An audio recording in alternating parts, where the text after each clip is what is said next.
Hello, everyone. Welcome back.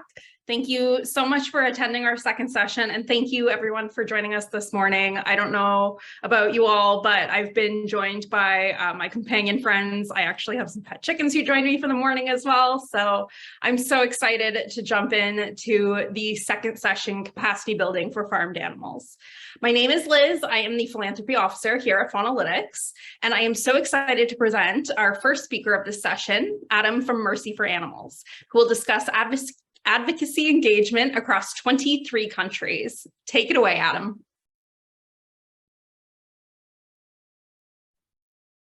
Alrighty, can you hear me okay? You are all good. Perfect, alrighty, and everyone can see my screen, or the PowerPoint is up? Yep. Cool, all right, then I'll go ahead and jump into it. Thank you for the introduction, and I'm really excited to be here today to share with you some work we've done in collaboration with Mercy for Animals entitled Advocacy Engagement Across 23 Countries. So we know that the movement has increased substantially over the last couple of years. More and more people are getting involved, and they're looking for ways to get involved. And we know that as animal advocates, there's so many ways we can get involved. It can be donating money or time, engagement on social media, participating in protests, and also showing up at events and signing petitions. In regard to these engagement behaviors, we know that these are just some of the few, but some are also the most common. And so what we can do as advocates with these behaviors is that we can learn something from them. And what we can learn about them, for example, is how willing people are to engage in animal advocacy with these specific behaviors. This is important for us to know because if people want to get involved, we can set them up how to get them involved. In addition, people who engage in one way, so maybe they are currently only signing petitions, maybe they're willing to engage in other ways. So someone who is signing petitions may also be likely to engage on social media. Maybe they're willing to come out to a protest. And that's important for us to know because if people think, oh, this is the only way I can help, we want to guide them and be, hey, there's absolutely other ways you can get involved. In addition, people may have different preferences on average about how they want to get engaged with animal advocacy. And for us, that's important because that can be the starter level we start them off in. And if, over time they decide they want to get involved in other ways, we can say, hey, here's a good second step to get involved. And if we know, okay, those levels of how people want to get engaged, it can kind of ease the transition. And lastly, the movement has grown at an international scale. And that's really important for us to know because different countries have different socio-political or cultural contexts that may lead to different engagement preferences. And so when we go into different countries that we're not familiar with, or either there's greater opportunity to promote animal advocacy, it's good to take those contexts into consideration and kind of see, okay, what is the preferred forms of engagement in these countries? So these were kind of the research questions we sought to ask in this project. So we wanted to know how willing across the world are people to engage in animal advocacy? Are these engagement behaviors related to one another, such that is someone doing one behavior willing to do another engagement behavior? We also wanted to see, are there differences in the willingness for people to get engaged? And do these differences generalize to different countries, or are they the same in different countries? So this project actually stems from a much larger project conducted by Mercy for Animals, their multinational survey. And the goal of the study was to survey about 1,000 people from 23 different countries listed here to see their views on animal rights, farmed animals, aquatic animals, their plant-based diets, all sorts of fun things. But specifically for this project, we wanted to look at support for farm animal advocacy.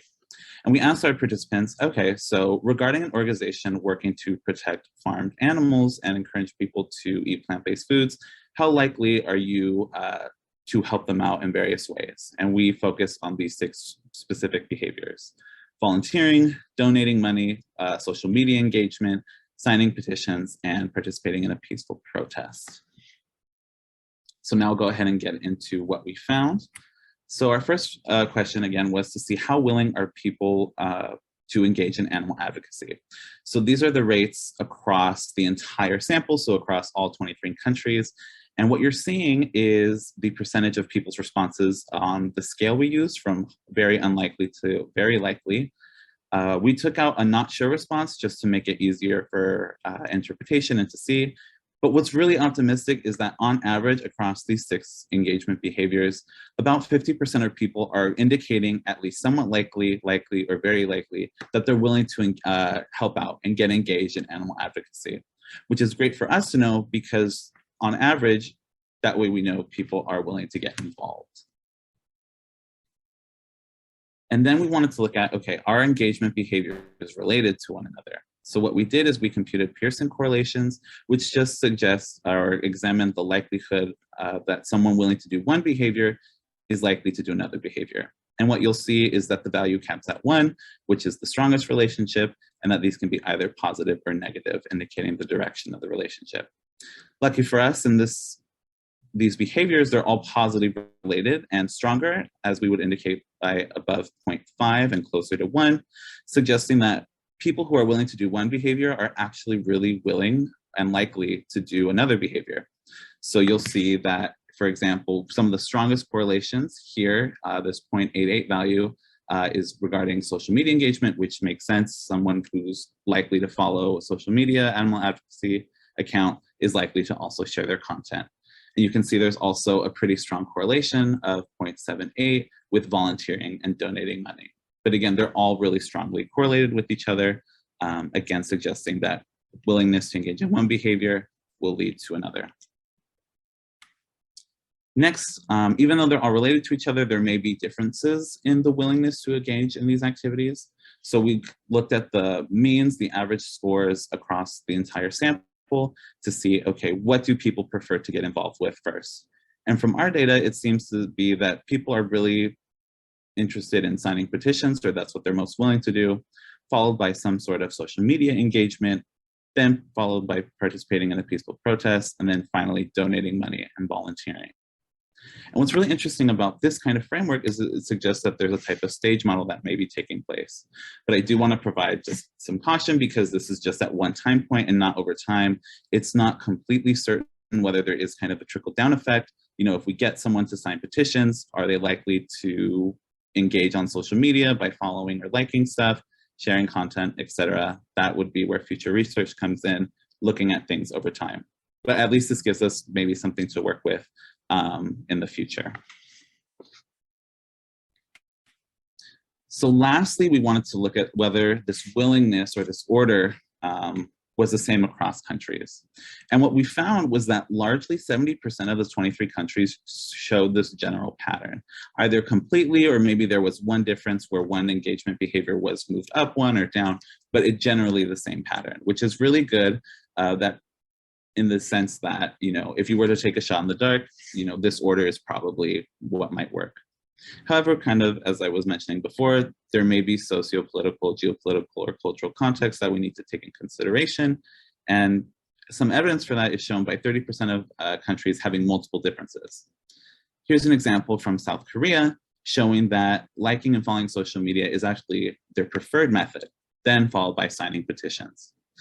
And what you'll see is that people protesting actually goes down to its last, the last bar, suggesting that, you know, they're not as willing to participate in that from the get-go, likely again because of socio-political or cultural contexts.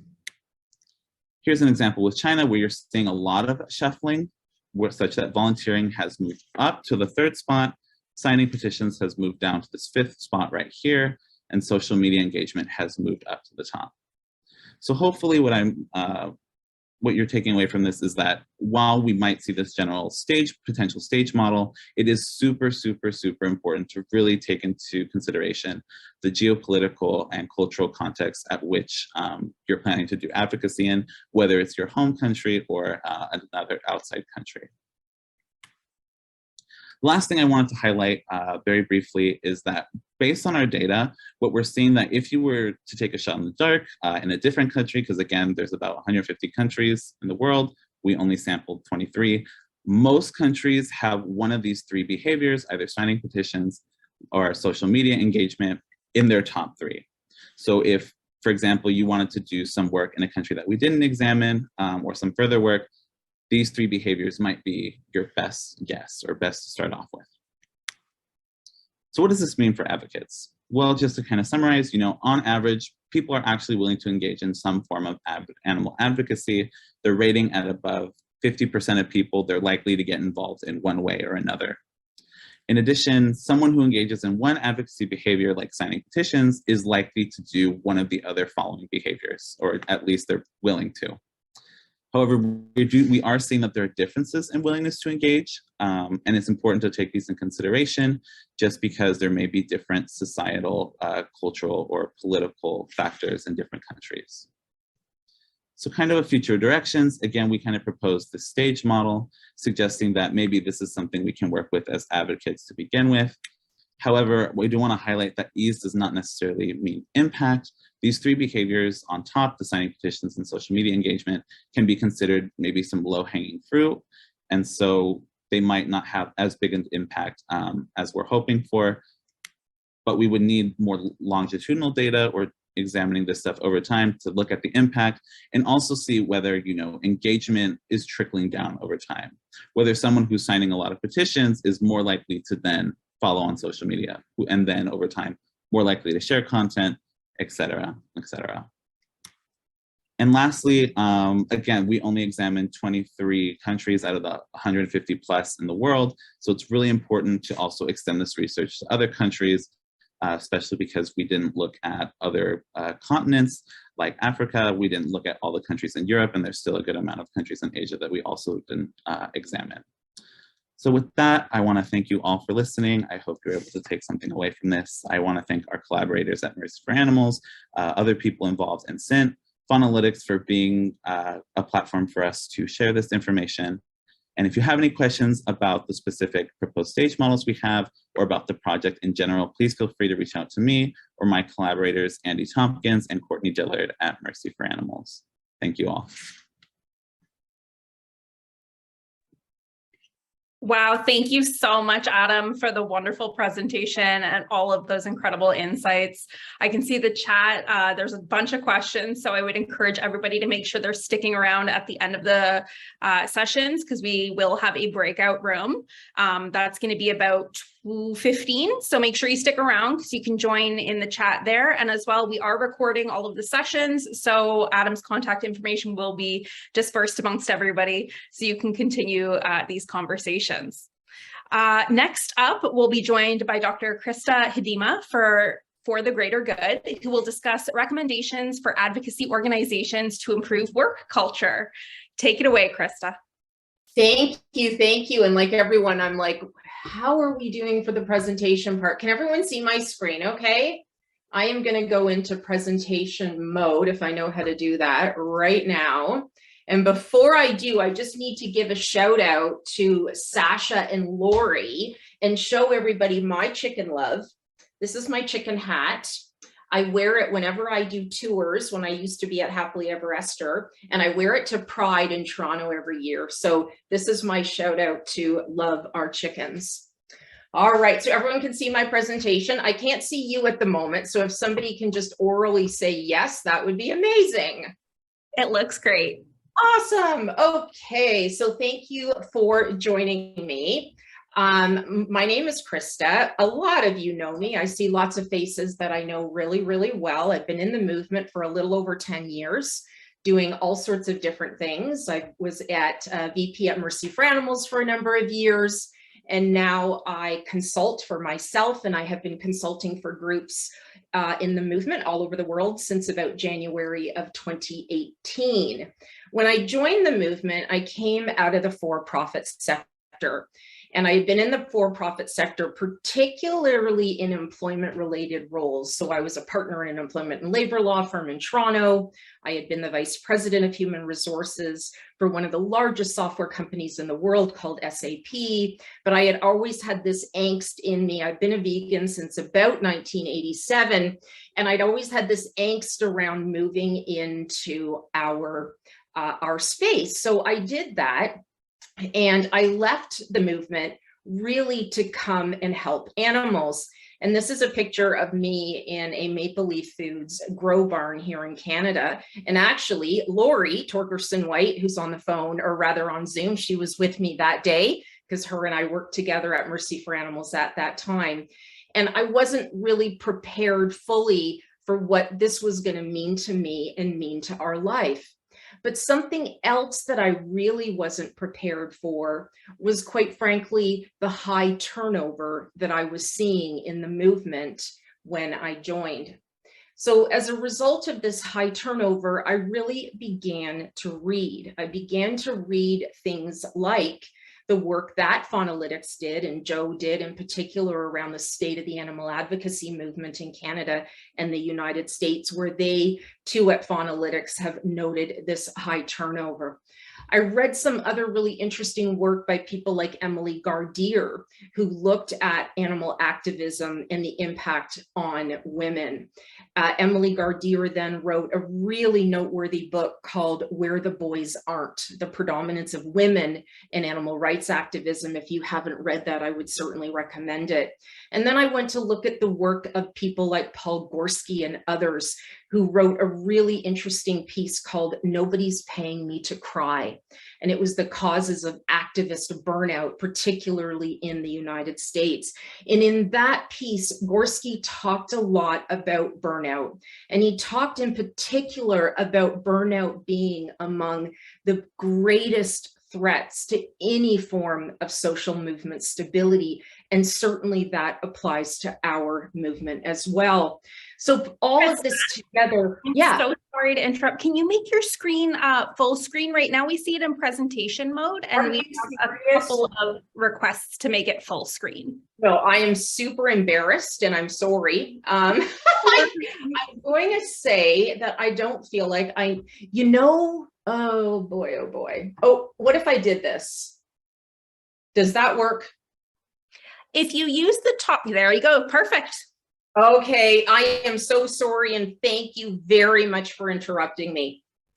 So as I was saying, and thank you again. So as I was saying, I was very concerned about the level of turnover, particularly due to activist burnout. So what that did is it led me to decide well into my 50s to go back to school. And I thought, what am I doing? But I joined a university I'm Canadian, so it was a university in the province of British Columbia called Royal Roads University.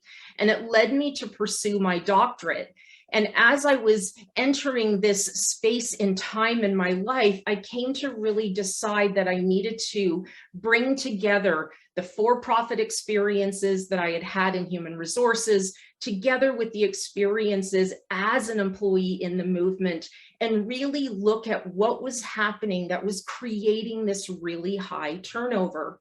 So the title of my dissertation, and by the way, I only finished it last month, so this is the first time I'm talking about it publicly, so thank you to Faunalytics for this opportunity. But the title of my dissertation is Always for the Animals, and in particular, findings and recommendations for organizational governance and regenerative practices in the animal advocacy movement as informed by the stories of women vocational activists. Now that is a super long title and I'm going to explain a little bit why.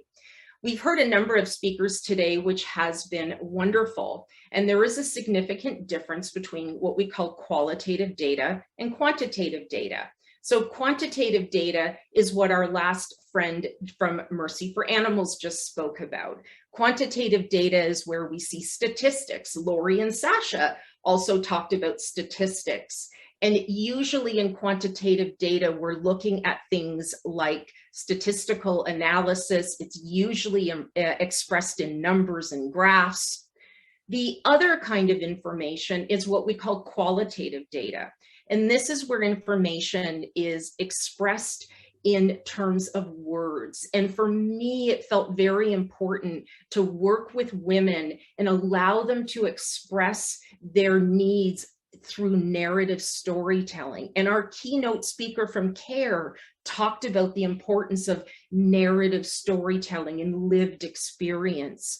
It also allows for a deeper understanding of a particular matter that may not always be available when we look at it from a statistical perspective.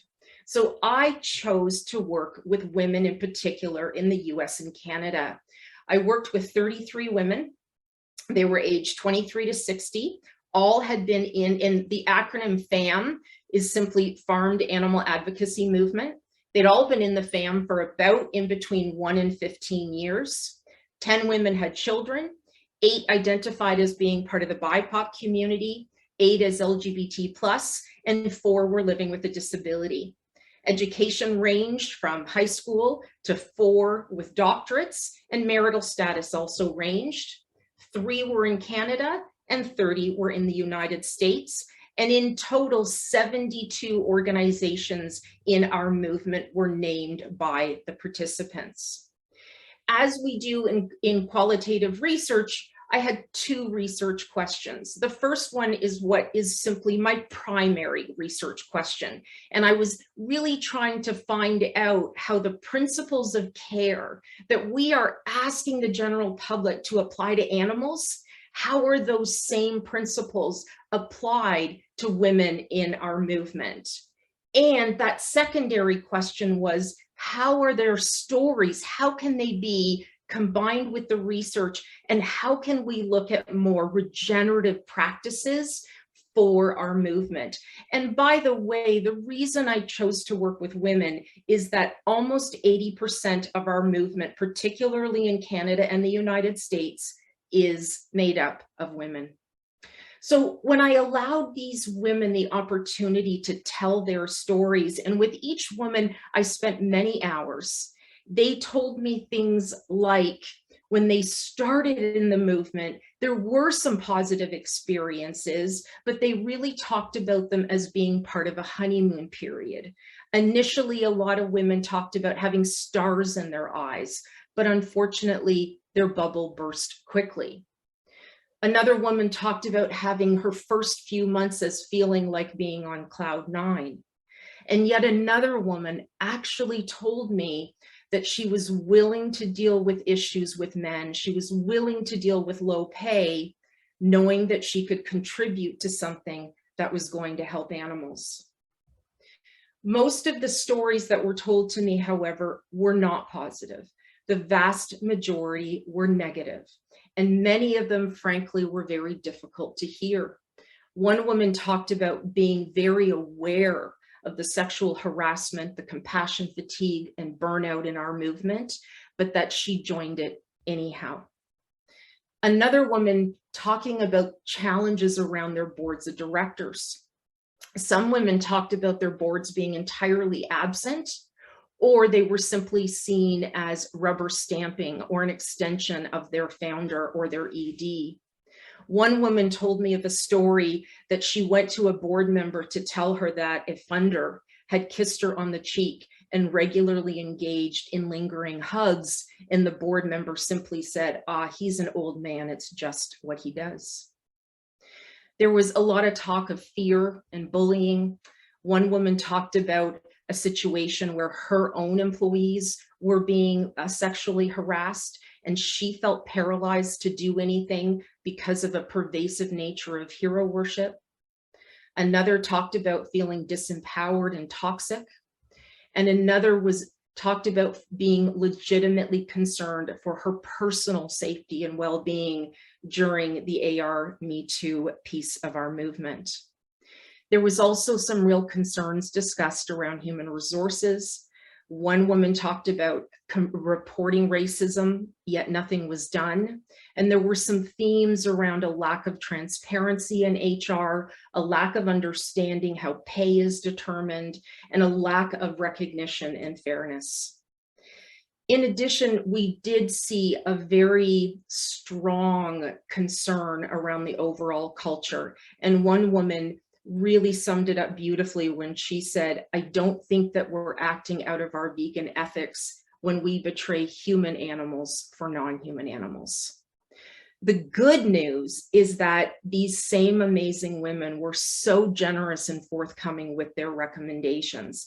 And through a process of thematic analysis, I was able to create a very incredibly reasonable checklist of the top employment practices that are recommended by these women. And they were very reasonable things. A lot of the women talked about the importance of diversity. They talked about the importance of sound financial management, of focusing on a common goal. A couple of things that were quite noteworthy is almost all of the women talked about a real concern about effective altruism, and that the movement seems to be very focused on EA and is forgetting about care-based activism. Many of these women also talked about being concerned to state their concerns about EA in that it might create lack of funding. In addition to that, we talked a lot about the stages of social activism movements, and it was talked about earlier today. But one of the most important philosophies, I believe, is the MAP model that was developed by Bill Moyer. And what Bill Moyer talks about is that when we move through these 8 stages of social movements, in order to start moving into getting to majority public opinion, professionalism and high levels of organizational development are a critical consideration. So we are at a stage in our movement where we have a real opportunity to do something and make significant change. And in particular, we need to focus on the boards of directors. Nonprofit organizations in both Canada and the US are required in law to be governed by an independent and volunteer board of directors, and we are no exception to that. Boards have the ultimate accountability, authority, and responsibility for an organization's overall effectiveness. While there are multiple roles and responsibilities that rest with the board from a legal perspective, and I'm listing sort of the top 10 here, I did take the opportunity to create something a little bit different. I wanted to mirror both, or rather marry both, the legal obligations together with the ethical obligations, and recognize the importance of diversity, care, and the importance of things like intersectional activism, which our keynote speaker spoke about this morning as well. So I've built a new model for presentation is so incredible, and I could listen to over all day. I really could. I could listen to you all day. And congratulations on your dissertation. I'm so sorry. Absolutely amazing. We'll have to continue on just because we have 2 other present. I'm so sorry. There is a link to my dissertation if anyone wants to read the entire thing. Thank you for stopping me, and I do apologize for going over there. I thought I had timed myself, but clearly I went over. So, and I'm happy to send the presentation as well. Anybody who wants to continue the conversation, I know there are a lot of people in the chat. Very fantastic presentation. Please stick around to 2:15. We'll have a breakout room and you can ask all your questions in there. Okay, thank you.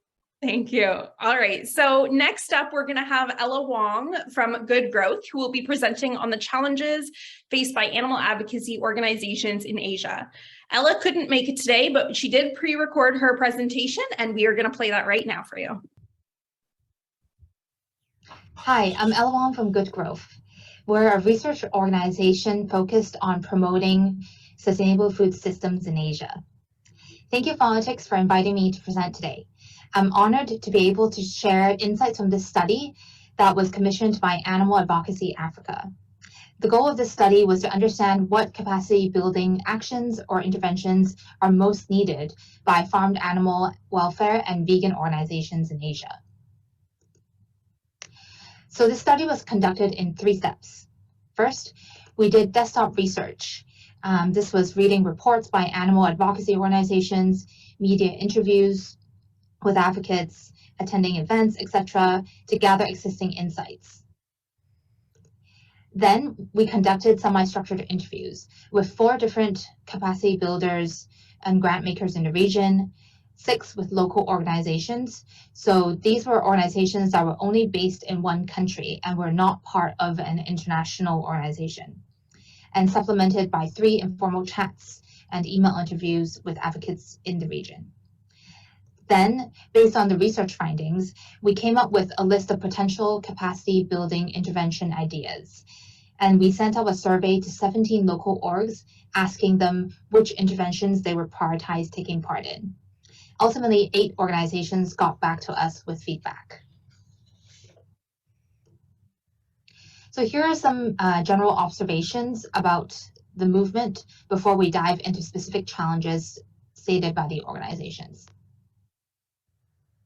First, animal welfare is regarded as more of a Western concept here in Asia, and in some countries it has colonial roots.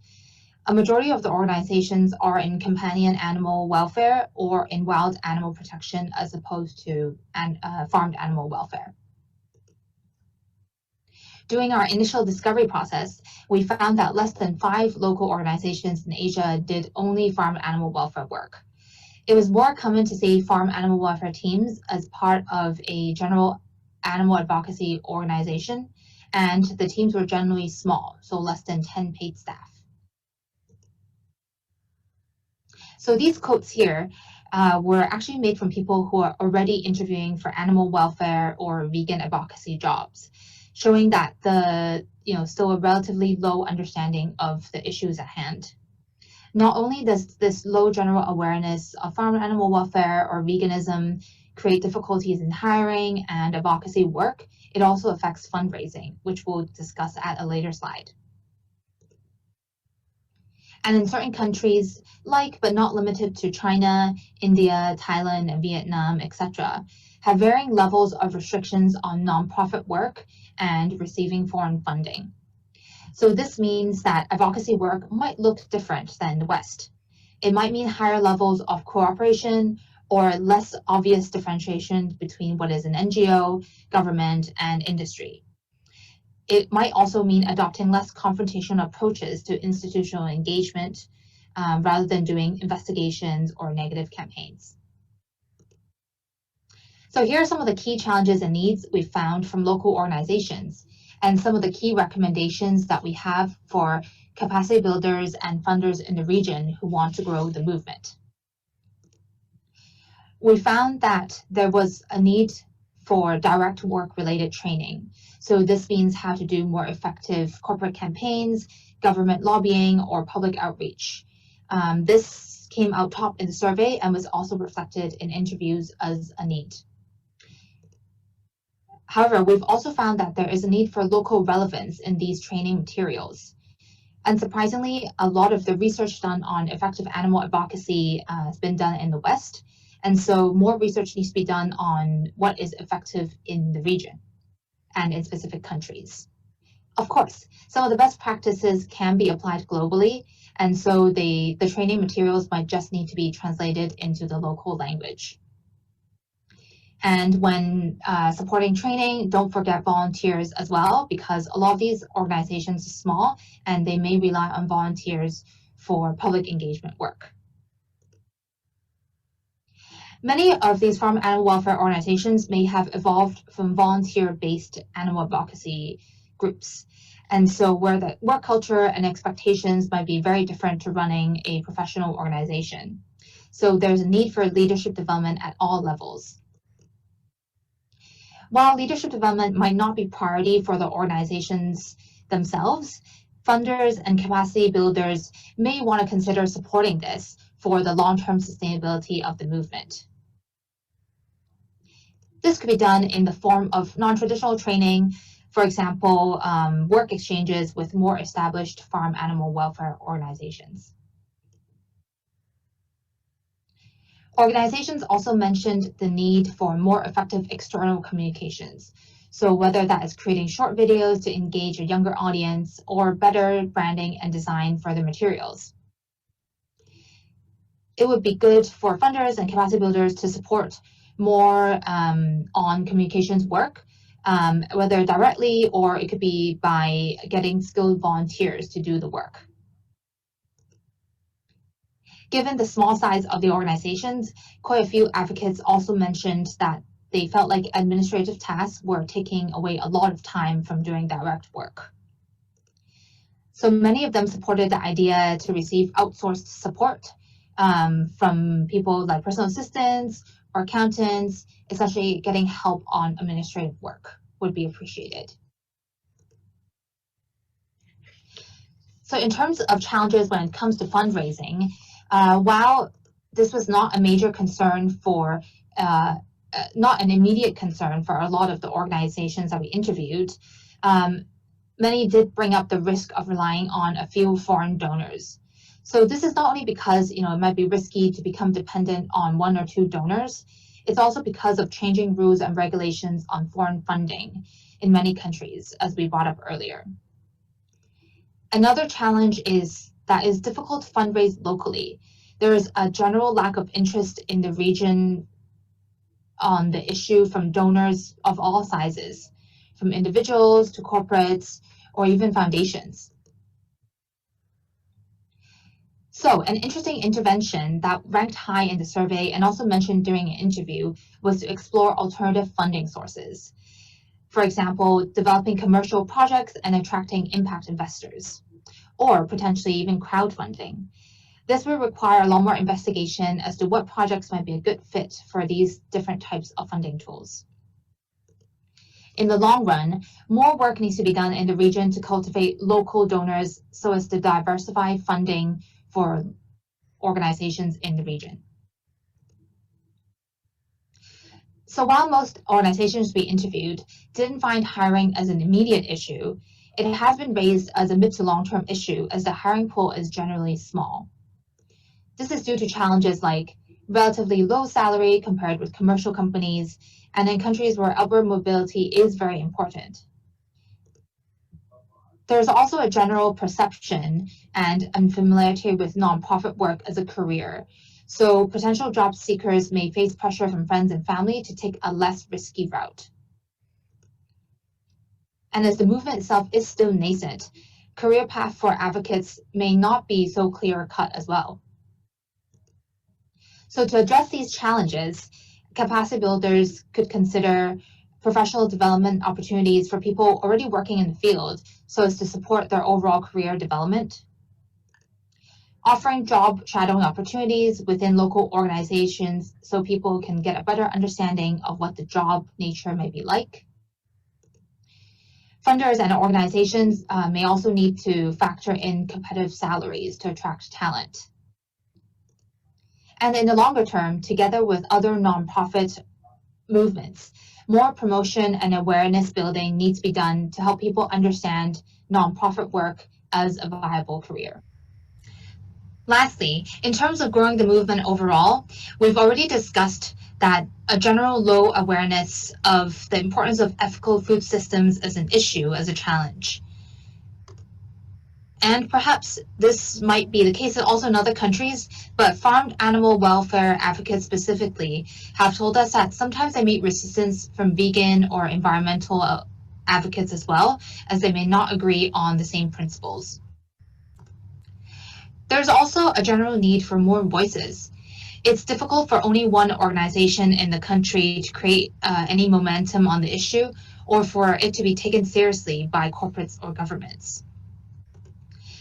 So in terms of recommendations, advocates have reflected that it is important to connect messaging with broader issues like sustainability to increase public empathy and understanding.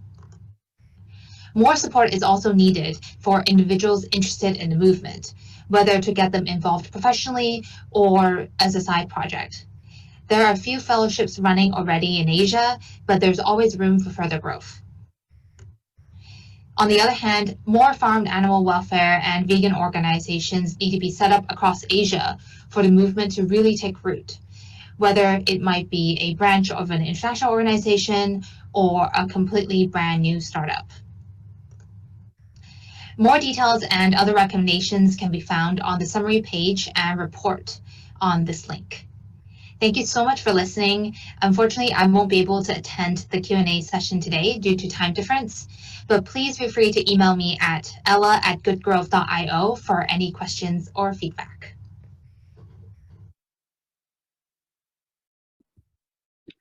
Amazing. So the last speaker in this session is Dr. Michelle Sinclair from Harvard Law School. She will be discussing stakeholder perspectives on farm animal welfare in China. Sadly, Michelle couldn't make it, but she also pre-recorded her presentation, which we will play now. And when we return, we will jump into our break.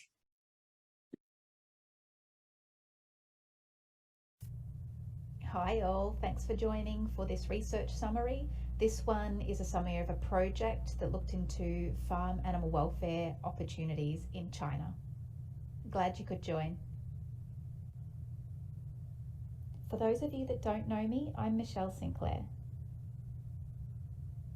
I work in international animal welfare, managing programs and researching the ways in which we can improve animal protection programs and collaborations across borders. The work I'm sharing with you now is a summary of a study conducted in China while I was with Harvard Law School at the Brooks McCormick Jr. Animal Law and Policy Program. I firstly wanted to introduce the team. This whole team came together to collect all the data in Chinese, interpret our findings, and put together our academic publication. My previous research has shown that one of the most important aspects to improving our programs as a movement is to get better at understanding and engaging key stakeholders. I classify key stakeholders as the people that have the ability to actually make the changes or choices that impact the welfare of animals, or to help bring about those changes for the animals. With that understanding, the aim of this study was to consult knowledge and opinions of leading stakeholders in the Chinese sector about progressing farmed animal welfare. To give you some context, I'll just briefly outline what we did in the study. We engaged 100 senior stakeholders, including government and policy representatives, agricultural lawyers, livestock business and association leaders, agricultural strategists, agricultural veterinarians, and active animal advocates in China. In Chinese, we asked questions aimed at understanding 4 aspects of animal welfare in China that could advise strategy in the region. That included, where does animal welfare fit amongst the most important agricultural considerations for key Chinese stakeholders? What would encourage Chinese animal industries to pay attention to animal welfare? What do key Chinese stakeholders see as the opportunities to progress animal welfare in China? And what support is required to progress animal welfare in China, according to these stakeholders? Their answers were translated back to English and subjected to analysis, with some expected and some really exciting findings. Let's get stuck into the results, starting with attracting attention to farm animal welfare in China. When it came to how to attract attention to farmed animal welfare in China, importantly, over half of the leaders stated that animal welfare should be tied to more compelling causes and benefits.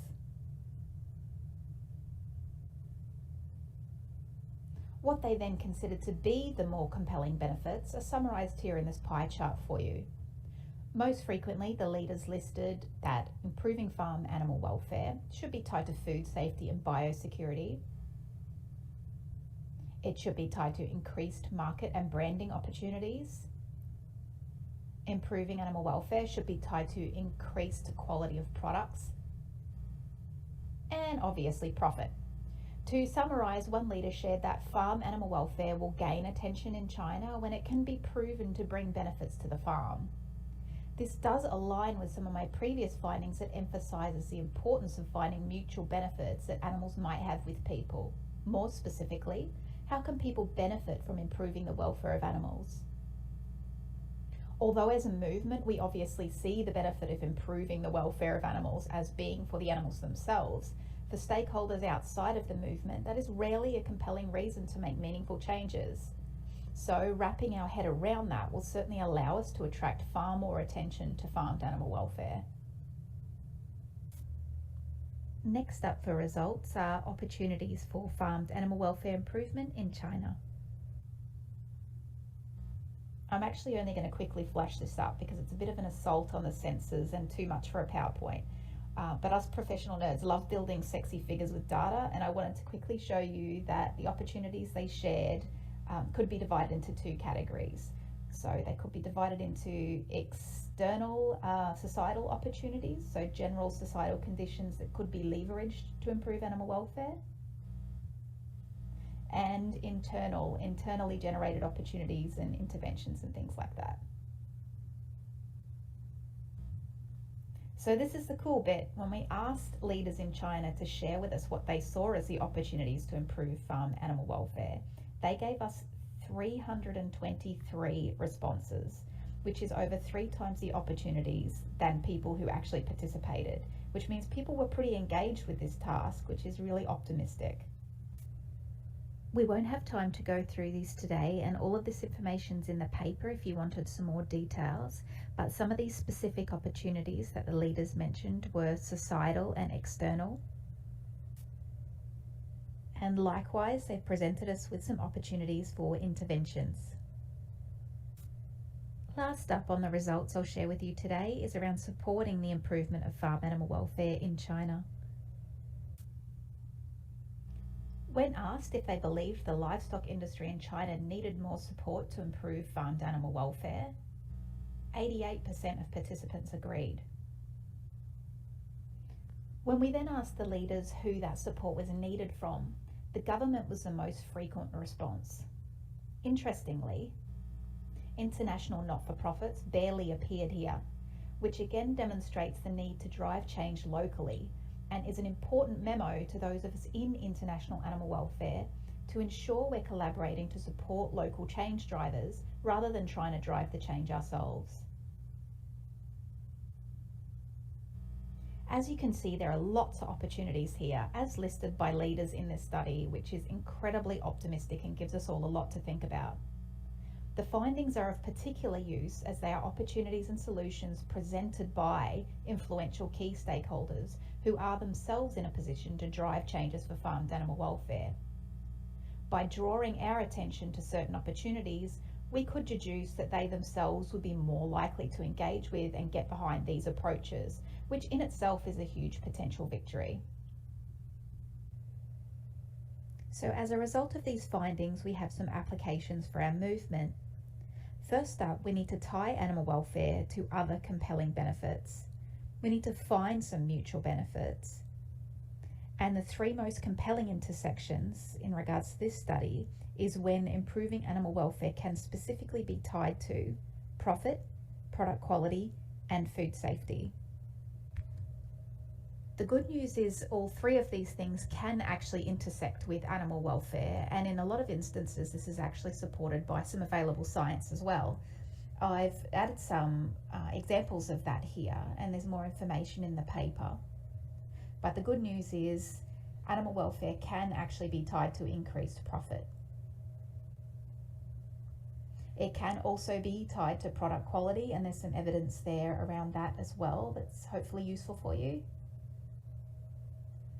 And finally, animal welfare can actually be tied to improving food safety as well. So check those out in the paper if you're looking for a bit more evidence to make your cases a bit more robust on any of those instances.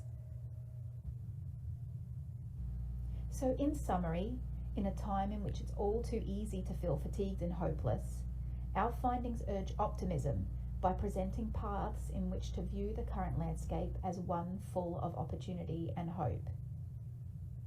There are lots of opportunities to engage key stakeholders into improving farmed animal welfare in China. We know they care based on previous research, so it's really down to a matter of making it compelling for them to act. I also think there's a real opportunity for not-for-profits to partner with academics to conduct research that helps guide strategies that are more likely to yield a better value for your resources. There are some of us who are academics who also have operational not-for-profit experience. Seek us out for collaboration when you can. As promised, here's a QR code to the full publication if it's useful to you. Just open your smartphone camera and get this code in view, And then when the little link pops up, you can just click on it and it'll take you right there.